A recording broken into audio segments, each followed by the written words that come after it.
everybody, and welcome back to another episode of the Pineapple Podcast, a Cherry Creek Innovation Campus production. I'm one of your hosts, Morgan. And I'm Nate Bear. Today's guest has over 29 years experience in education and was the very first principal of the Cherry Creek Innovation Campus. Please welcome our very hip and cool principal, Mr. Mark Morgan. Good morning, everybody. Did I hear that right? We got Morgan and Nate over there? Mm-hmm. Yes, sir. Cool. Good to see you guys this morning. What are we going to talk about? Well, one of our first questions was, you've had a very successful career in being an educator. So I wanted to ask you, what made you want to be an educator in the first place? Oh my goodness, what a great question. So education was a second career for me. I was actually involved in professional sports, doing media relations, that kind of thing, TV, radio kind of stuff. And some significant events happened where I suddenly decided I didn't want to travel as much. And I had been a big brother in Big Brothers, the Big Brothers organization back when I was in high school and college. And given the job that I was in the late 80s, I was getting farther away from working with kids and had so much appreciated that time and the energy and the relationships that I was able to build in the Big Brothers organization. And so kind of had a very interesting moment where I decided to quit my job and go back to school to be a teacher. Kind of crazy, huh? Yeah, it is. What is Big Brothers? So the Big Brothers organization, there's a Big Brothers and a Big Sisters organization. And what they do is they pair adult mentors with kids who may not have a mentor of that same gender, excuse me, as an adult. And so when I was in my 20s, I was paired with one young man who was about 8 years old at the time. And I was his big brother for about 4 years, up until he was about 12 years old, until they moved. And he did not have a father. And so the role that I played with him and his family is I would take him to sporting events, help him with certain things with homework and that kind of thing. I actually went to parent-teacher conferences at times when mom could not as well. And then, he had some interesting things going on in his life. So kind of had to serve as somebody who could help out with some direction and that kind of thing. But I thoroughly enjoyed it. I loved it immensely. And so when he moved, I actually got out of the organization for a while. And then my job just kind of took over, and just had really missed that time of building and being part of really quality experiences with students, with kids. And so like I said, I just decided, I need to make some decisions right now with where my life is headed. And I was in a job where I traveled a lot, did a lot of crazy and fun things, but it really took me away from my family and the family that my wife and I were hoping to start. And so literally in a very short period of time, over the course of a summer, quit my job, enrolled in a teacher certification program. And it took me about 2 years to get my teaching license. And I was off to the races at that point. That's unbelievable. That's a good story, man. That makes sense. So you like progression then? Say that again? You liked being involved in these kids' lives, and that's what made you become a teacher. Yes, sir. Yeah, and the young man that I was with, he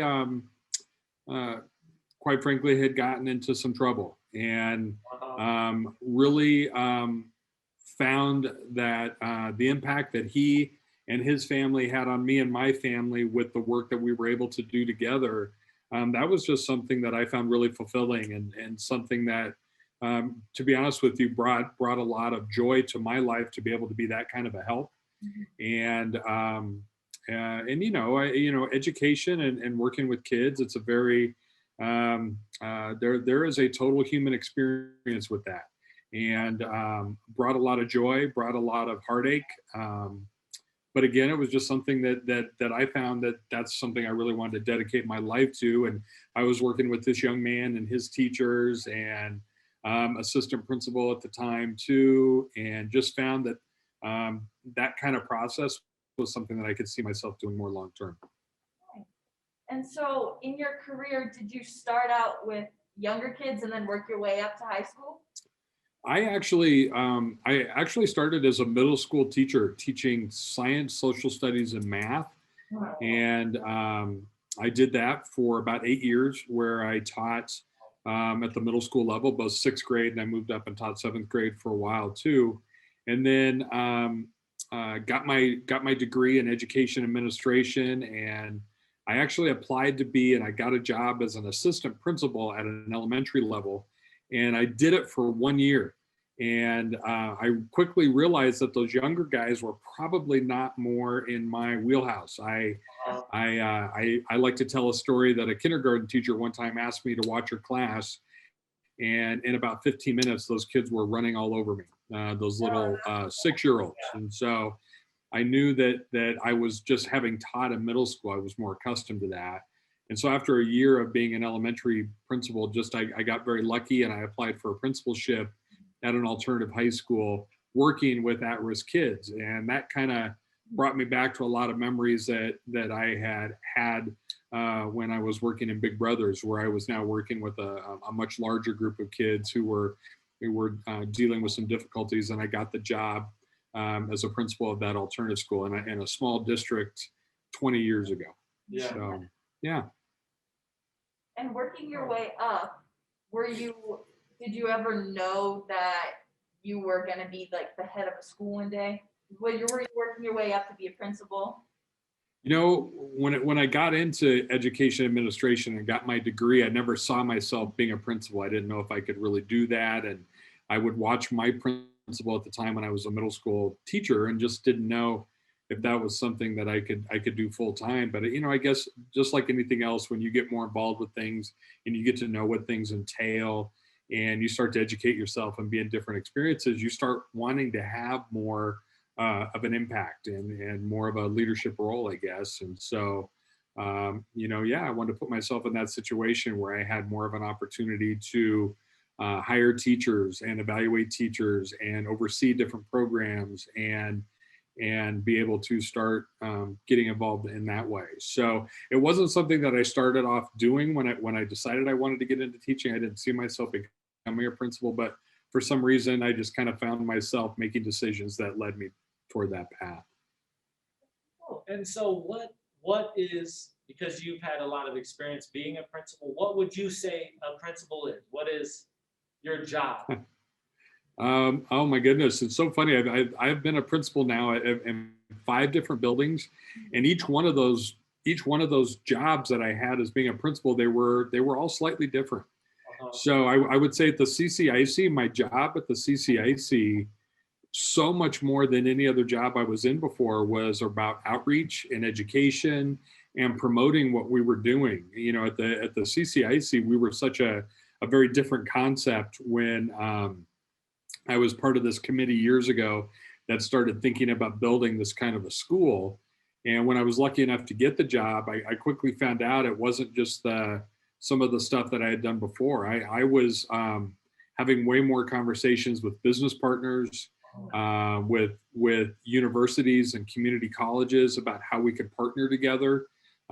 Much more of my job, at least before COVID came, was around building those relationships with industry partners, with higher ed partners, so that we could have a model that was somewhat sustainable.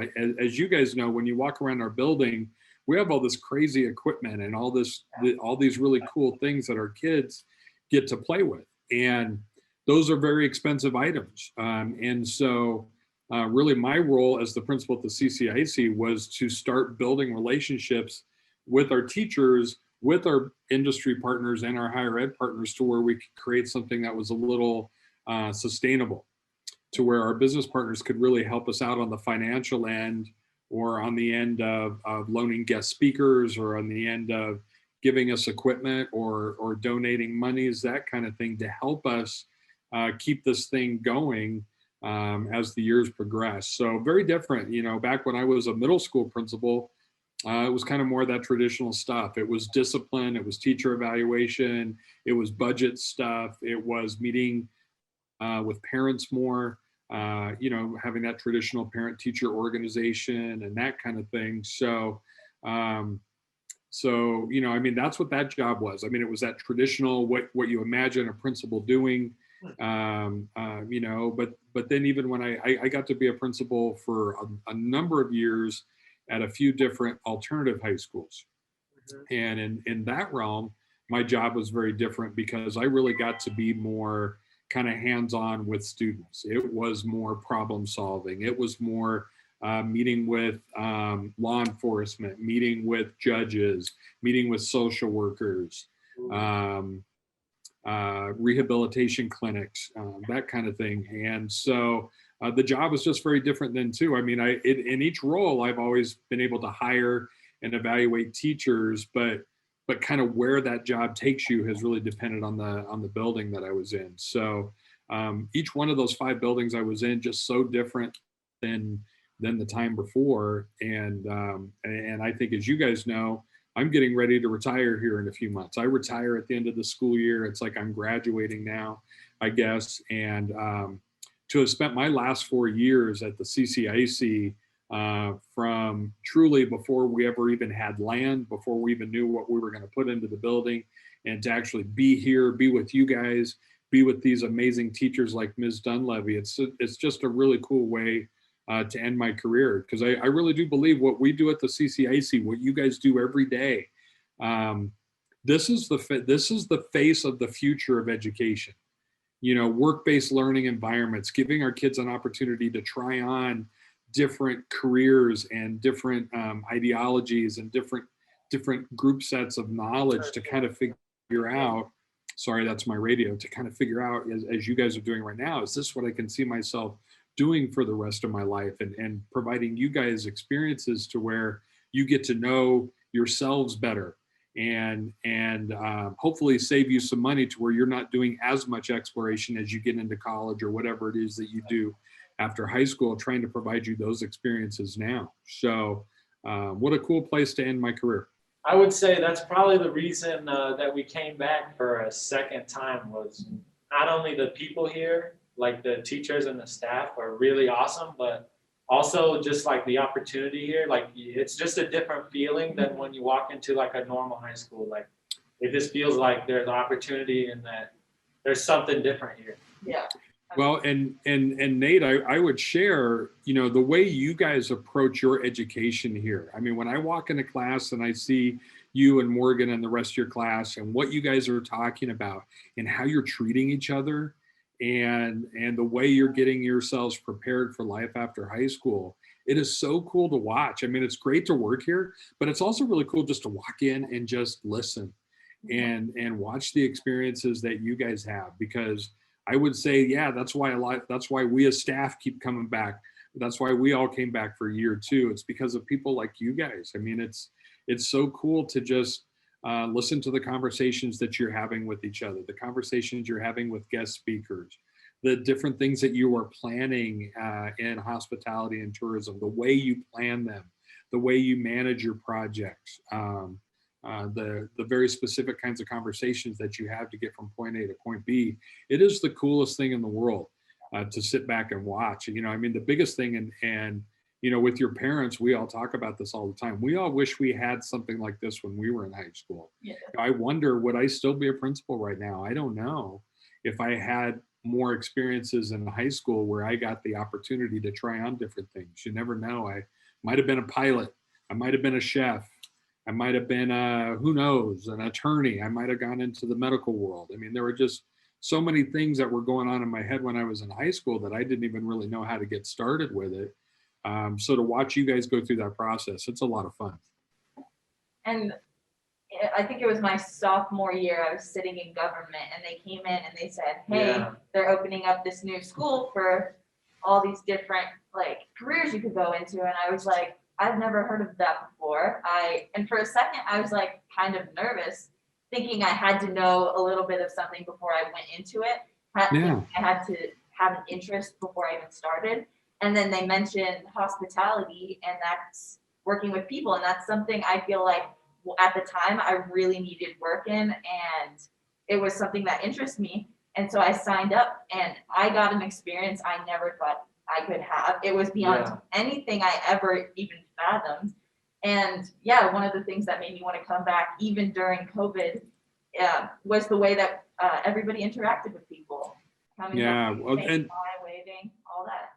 yeah, that is so cool to hear, Morgan, because it's so funny, and this year kids have not been able to come visit, right, because of COVID, and we can't have all these meetings where people get to come on site and touch and see what's going on and hear it and smell it and all that kind of crazy stuff. But I think you so hit on something. The experiences here, like you don't know it till you really experience it. Like you see it and go, okay, this is really cool. Maybe the equipment, maybe the building, what draws me here. But just like you said, the relationships, the experiences you guys all have. Administrators walk in here all the time and they say, you guys are acting so differently compared to what they envisioned. You guys act like these young professionals. And I don't know, it's just such a great experience. I'm so happy that you both decided to come back. Yeah, I just, there's so much to unpack there because I feel like there's so many different reasons for that. One is the uniforms. I would love to speak about that. I understand that, like, for a mechanic, you're obviously going to wear some sort of jumper type thing. And, other jobs, you're going to wear some type of uniform. And I think that at first you can be self-conscious and like, oh, I have to wear this, but over time it actually builds confidence. It's totally wild. It's not what at least me as a kid expected from, like, because I was like, oh, I have to wear dress pants every day, I have to dress up. I was like this, but eventually, I was at my home high school last year dressing up, and I would dress up the whole day. I wouldn't come here and then dress up. And like it built this confidence, and people asked me about it, and it just eventually became like super cool to be a part of, because my experience with CCIC was very different than Morgan's. I had heard it through some friends, and I saw pictures of the school, and I was like, first of all, I was offered a position at an alternative high school, and I made this deal, and I ended up just doing anything at CCIC. I said, I'll do anything at CCIC. The CNA was booked up, and the mechanics class was booked up, obviously. And I was like, okay, I'll do lodging and resort management since it's open. I come in here thinking, oh, this isn't going to be so fun. Turns out it is, in my opinion, the best class we have here. I don't want to pick favorites.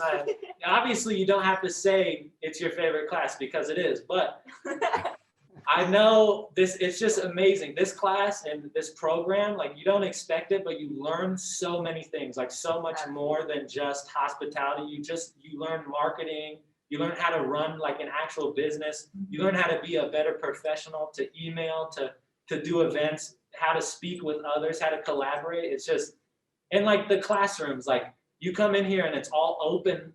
You see the whole kitchen, you see everyone working on everything. Nothing's hidden. Nothing seems like it's unreachable. Everything seems like you can do it. And it's just amazing. It's great. Yeah, absolutely.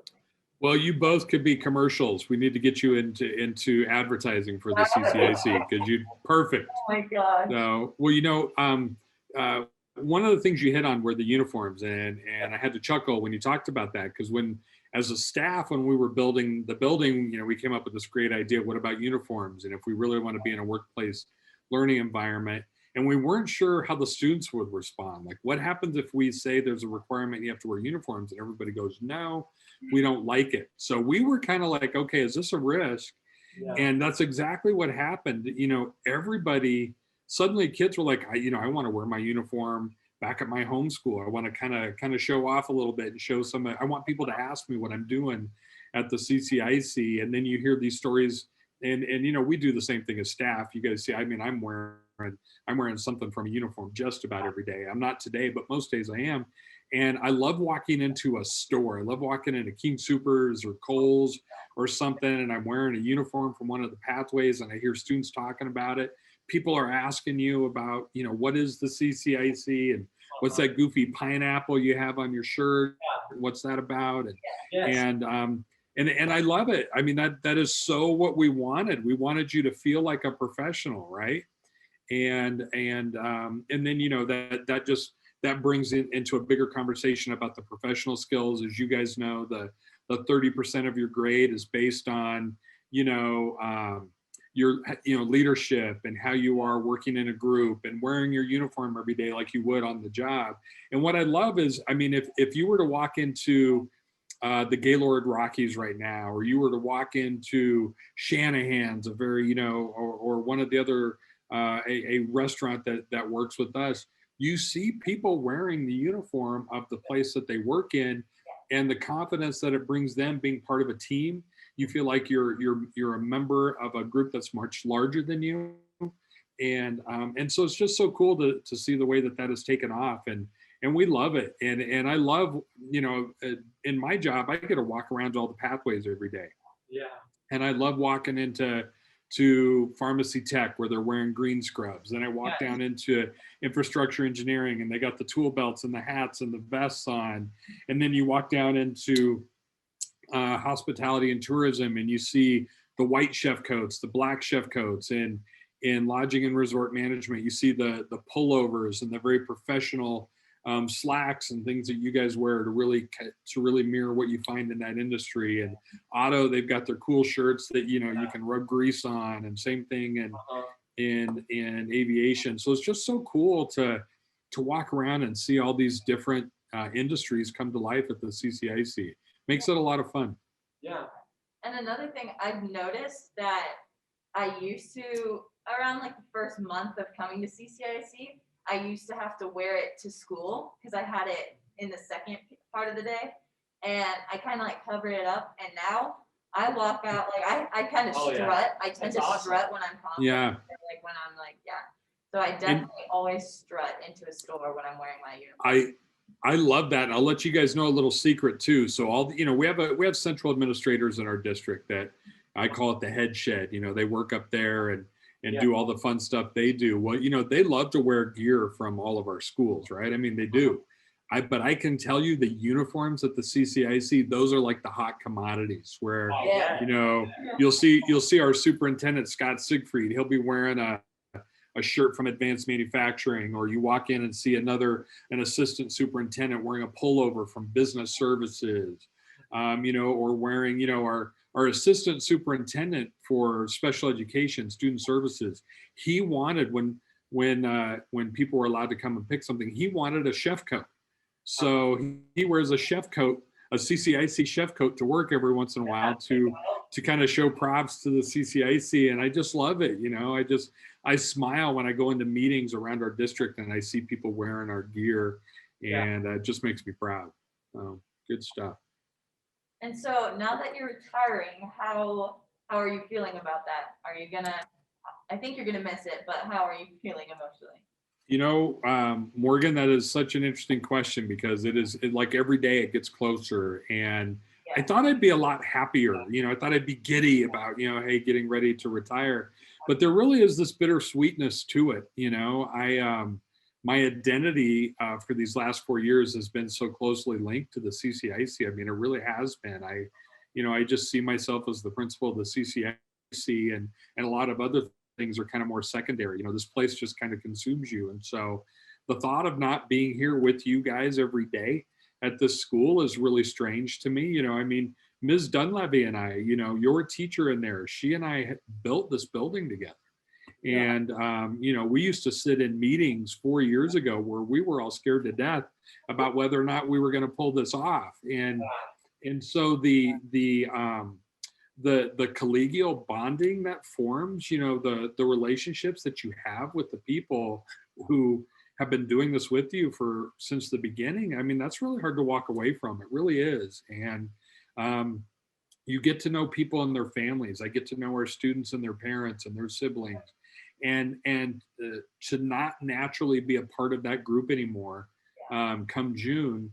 I think I'm starting to realize that's going to be a big hit for me, if I'm being really honest. And it has enriched me so much. It has made me such a better person to be part of this crazy group of students and staff that we call the CCIC, and the business and industry partners. Oh my gosh, and our friends that we have at the different community colleges and universities to walk out of here that last day. I just try not to think about it.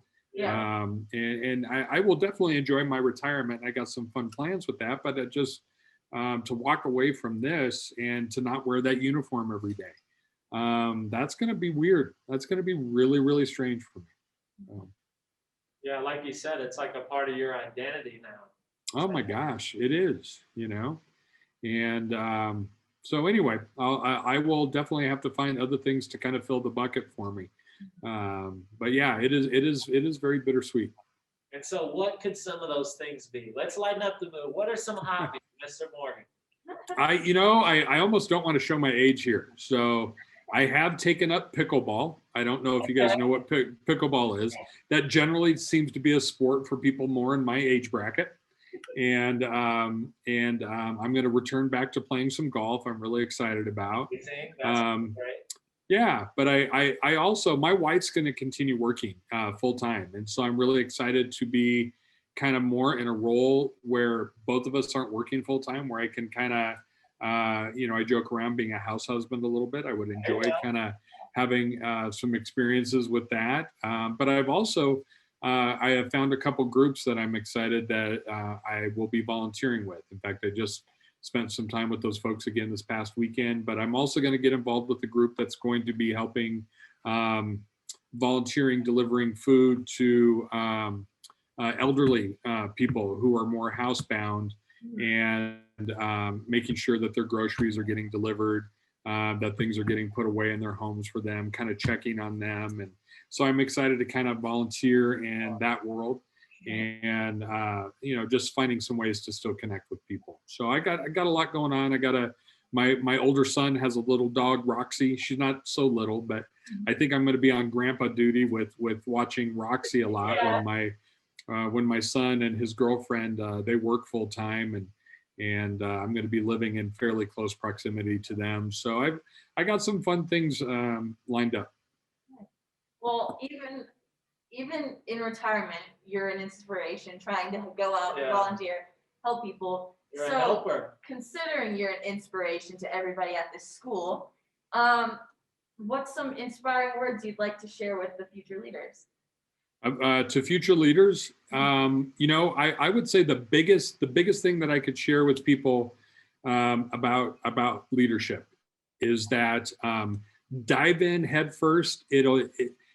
In every instance where I've got to be part of a group of people who've been at the leadership level, the human experience of getting to know people and to work on that kind of a level with people, you find out that you were so fortunate to have that opportunity. I get to be interviewed by two really cool kids right now, and this is not the first time that's got to happen. You get to be involved with decision making and involved with people's lives on such a different level. Just enjoy the heck out of it. Every opportunity that you were given as a leader, just grab onto it, dive in head first, and not being afraid or intimidated by the fact that you will have an opportunity to grow as a human being, to hopefully help other people as they grow as well. It's very satisfying when I look back on my career to have had these experiences that I've had, and I wouldn't have had them had I not been fortunate enough to kind of be in some leadership roles throughout that time. And so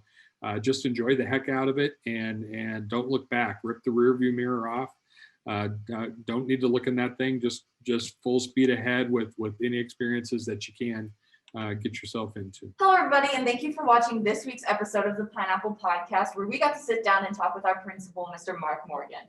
If you'd like to keep up to date with everything the Cherry Creek Innovation Campus has going on, go to Cherry Creek Innovation Campus on Facebook, or ccic.ccsd on Instagram, or go to ccic_CCSD on Twitter. And if you wanted to keep up with the Pineapple Podcast, make sure to follow us on all our social medias at Pineapple Podcast CCIC, and that is going to be on TikTok, Instagram, Facebook, and YouTube. Thank you guys so much again for watching. We'll see you in the next episode.